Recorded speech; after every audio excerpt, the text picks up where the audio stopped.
Malim Deman dan Bidadari. Alkisah, hiduplah seorang pemuda yang sudah yatim piatu yang bernama Malim Deman. Agar ia dapat bertahan hidup, ia pun bekerja di ladang kepunyaan pamannya, yang lokasinya berada di pinggir hutan. Dan tak jauh dari tempat itu, terdapat suatu rumah yang dihuni seorang janda tua yang bernama Mandeh Rubiah.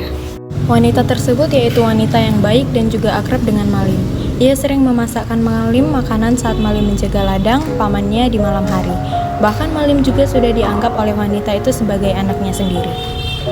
Dan di suatu malam, Malim Deman pun merasa haus ketika ia sedang menjaga ladang pamannya. Ia pun berniat untuk meminta air minum dan ia pun meminta ke rumah Mandeh. Sampai tepat di perkarangan, ia pun mendengar suara sejumlah perempuan yang tak berada jauh dari kolam yang posisinya tepat di belakang pondok janda tersebut. Malim dengan diam-diam menuju ke tempat tersebut dan ia terkejut ketika melihat 7 bidadari tengah mandi di sana. Malim pun sangat terpesona ketika melihat kecantikan dari bidadari-bidadari tersebut. Tidak jauh dari tempat dia berdiri, Malim melihat ada 7 selendang yang dimiliki oleh bidadari-bidadari tersebut.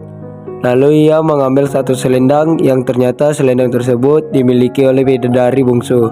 Kemudian bidadari bungsu pun menangis karena tidak bisa kembali ke kayangan. Melihat hal itu, Malim pun mendatanginya dan mengajaknya ke rumah Mandeh.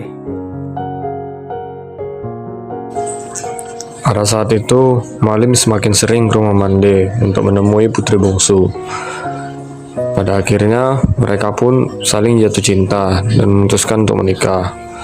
Kebahagiaan mereka semakin bertambah ketika putri bungsu melahirkan sebuah anak laki-laki bernama Sultan Duano.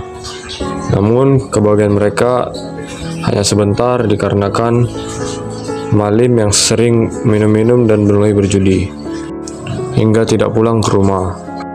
Pada suatu saat ketika ia mencari barang, putri bungsu tidak sengaja menemukan selendang yang dicuri Malim. Putri bungsu pun dengan segera menyuruh seseorang untuk memanggil Malim dengan ancaman. Jika ia masih ingin melihat anak dan istrinya berada di rumah, maka ia harus segera pulang. Dan kenyataannya Malim pun tak kunjung datang.